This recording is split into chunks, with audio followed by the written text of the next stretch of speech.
출생순위 이론, 형제자매. 안녕하세요. 오늘은 많은 분들이 어쩌면 맞아 하고 공감하실 주제인데요. 바로 나이가 들면서 형제자매 관계는 왜 좀 달라질까 하는 점입니다. 보내주신 나이 들수록 멀어지는 형제자매 관계의 심리학 발췌문을 보면서요. 이 복잡하고 묘한 관계 변화, 그 이유를 좀 깊이 파헤쳐 보려고 합니다. 네, 안녕하세요. 어릴 때는 정말 세상 누구보다 가깝다가도 이 시간이 흐르면서 관계가 변하는 경우 생각보다 흔하죠? 맞아요. 그 심리적인 또 사회적인 요인들을 좀 알아보는 시간을 가져볼게요. 흔히 형제자매가 가장 가까운 운명 공동체라고 생각하지만 현실은 꼭 그렇지만은 않잖아요. 왜 그럴까요? 네, 그렇죠.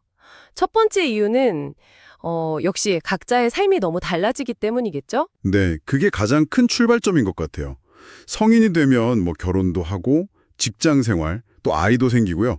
이런 자신만의 중요한 일들이 생기잖아요. 그렇죠. 새로운 역할, 책임감 이런 것들이요. 네, 그러다 보면 자연스럽게 뭐 배우자, 자녀, 아니면 직장 동료 이런 새로운 관계들이 중요해지죠. 특히 아이가 태어나면 거의 모든 시간과 에너지가 그쪽으로 집중될 수밖에 없고요. 아무래도 그렇죠. 보내주신 글에서도 나오지만 이 핵가족화 경향 속에서는 부모님 세대와 달리 육아 부담도 개별 가정이 다 짊어지는 경우가 많거든요. 그러다 보니 형제 자매를 막 챙길 여유가 물리적으로도 심리적으로도 줄어드는 거예요. 삶의 우선순위가 그냥 바뀌는 거죠. 그 우선순위 변화는 어떻게 보면 자연스러운 건데 여기서 좀 더 흥미로운 게 그 과거의 기억들, 그게 계속 남아서 영향을 준다는 부분이었어요. 맞습니다. 그게 참 미묘한 지점인데요. 어린 시절에 뭐 부모님 사랑을 두고 경쟁했던 기억이라던가 아니면 혹시 나는 좀 덜 예쁨 받았나 하는 그런 서운함, 편의 경험 같은 거요. 네네, 그런 감정들이요. 이런 해묵은 감정들이 평소에는 그냥 묻혀 있다가도 나중에 성인이 돼서 좀 민감한 문제들 있잖아요. 예를 들면 유산 상속 문제라든지 부모님 부양 문제 같은 거. 현실적인 문제들이네요. 그렇죠. 그런 문제랑 딱 부딪혔을 때 이게 확 불거져 나오면서 갈등이 깊어지는 경우가 많아요. 또 성인이 되면서 가치관 차이도 뚜렷해지잖아요. 정치 성향이라든지 종교라든지. 맞아요. 예전엔 그냥 넘어갔을 수도 있는데. 네, 그런 차이들이 점점 더 크게 느껴질 수 있고 또 과거에 혹시 서로에게 상처를 줬거나 오해가 있었는데 그게 제대로 안 풀렸다. 그러면 이게 불신으로 이어져서 만나는 것 자체가 좀 불편해지는 거죠. 마음의 거리가 생기는 겁니다. 생각해보면 어릴 때처럼 매일 보는 게 아니니까 사는 곳도 멀어지고 뭐 바쁘다는 핑계로 연락도 틈해주고요. 이것도 영향이 크겠죠? 그럼요. 물리적인 거리가 멀어지면 심리적인 거리도 따라오기가 쉬워요. 각자 사는 얘기가 너무 달라지니까 공통 관심사 찾기도 좀 어렵고 만나도 그냥 뭐 피상적인 안부만 묻게 되고요. 대화가 잘 안 이어지고. 네. 그리고 또 하나 중요한 게 각자 자기 삶에 너무 집중하다 보면 형제자매가 힘든 일이 있을 때 진심으로 이렇게 공감해주기보다는 좀 쉽게 판단하거나 나라면 이렇게 했을 텐데? 뭐 이런 식으로 조언부터 하려고 들 수 있거든요.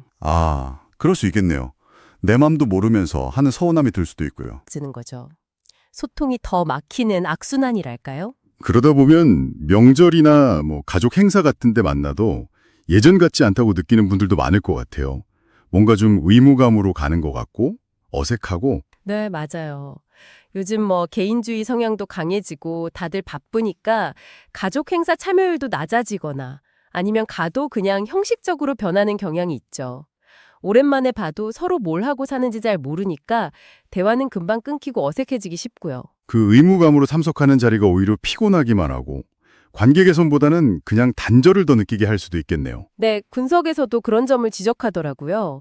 오히려 그런 만남이 관계를 더 멀어지게 할 수도 있다는 거죠. 마지막으로 이건 좀 말하기 조심스러울 수도 있는데 성인이 되면서 서로를 이렇게 사회적으로 비교하게 되는 문제도 있었어요. 네. 이건 정말 좀 민감하면서도 현실적인 부분이죠. 형제자매 사이에서도 뭐 경제력이라든지 직업, 사회적인 성취, 아니면 자녀 교육 문제까지 이런 걸 은연중에 비교하게 되는 경우가 생기죠. 그렇죠. 아무래도. 그러면서 이제 질투심이나 열등감 같은 게 생길 수 있어요. 잘 나가는 형제를 보면 막 축하해주기보다는 배 아파하고 또 반대로 어려움을 겪는 형제를 보면서 안타까움보다는 뭐 우월감 같은 걸 느낄 수도 있는 복잡한 감정이죠. 복잡하네요, 정말. 특히 만약에 부모님이 자녀들 성취에 따라서 좀 차별적인 태도를 보이신다.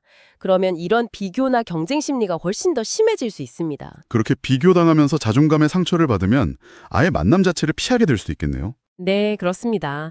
결국 보면 나이가 들면서 형제자매 관계가 멀어지는 건 뭐 삶의 자연스러운 변화도 있고 또 해결되지 않은 과거의 앙금, 소통의 부재, 또 만남 방식의 변화, 그리고 어쩔 수 없는 사회적 비교 심리까지 여러 요인이 진짜 복합적으로 작용하는 결과인 것 같아요. 정말 다양한 이유들이 얽혀 있네요. 듣고 보니 다 일리가 있고요. 하지만 이게 꼭 정해진 결말은 아니라는 희망적인 이야기도 있었죠. 네, 그게 중요합니다. 분석에서도 강조하듯이 이게 뭐 반드시 그렇게 될 운명이다 이런 건 아니라는 거죠. 이런 요인들을 우리가 좀 인식하고 또 과거에 상처가 있다면 그걸 좀 마주하고 극복하려는 노력, 서로의 다름을 인정하고 이해하려는 마음, 그리고 꾸준히 소통하려는 의지가 있다면 얼마든지 건강한 관계를 유지하거나 또 회복할 수 있다는 겁니다. 하긴 형제자매는 같은 뿌리, 같은 추억을 공유한 정말 특별한 사이니까요. 그렇죠. 세상에 정말 몇 없는 소중한 존재죠. 네, 오늘은 이렇게 보내주신 자료를 보면서 시간이 흐르면서 변해가는 형제자매 관계의 그 속사정을 좀 깊이 들여다봤습니다. 어쩌면 좀 불편한 진실일 수도 있지만 우리 관계를 한번 돌아보는 계기가 되었으면 좋겠습니다. 네, 마지막으로 당신에게 한번 스스로에게 질문을 던져보시면 어떨까 싶어요. 오늘 우리가 이야기 나눈 이런 일반적인 이유들 말고요. 혹시 당신 가족만이 가진 어떤 특별한 역사나 사건, 아니면 가족 안에서의 어떤 역학관계 같은 것들 중에서 지금 당신과 형제자매 관계에 영향을 주고 있는 것, 그게 긍정적이든 부정적이든요. 그런 게 혹시 있는지 한번 조용히 성찰해보는 시간을 가져보시는 것도 의미가 있을 것 같습니다. 안녕하세요. 오늘은 자매 중 몇 번째로 태어났는가? 형제자매 중 몇 번째로 태어났는가? 이 질문은 단순한 호구조사를 넘어 개인의 성격과 인생 경로를 예측하는 단서로 여겨져 왔다.